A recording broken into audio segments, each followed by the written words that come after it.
In 1666, fire swept through London, reshaping the city for centuries to come.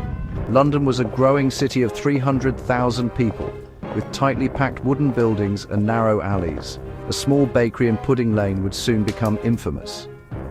On September 2nd, a spark in Thomas Farriner's bakery ignited a fire that raged for 4 days, destroying 30,200 houses, 87 churches, and famous landmarks like St. Paul's Cathedral. Despite massive destruction, only a few lives were lost. The fire led to the creation of modern fire brigades and the redesign of London with fireproof brick and stone buildings. The Great Fire started lasting safety reforms and architectural innovations that shaped not just London, but urban design worldwide. Tragedy led to progress, showing how cities can recover and build a better future from disaster.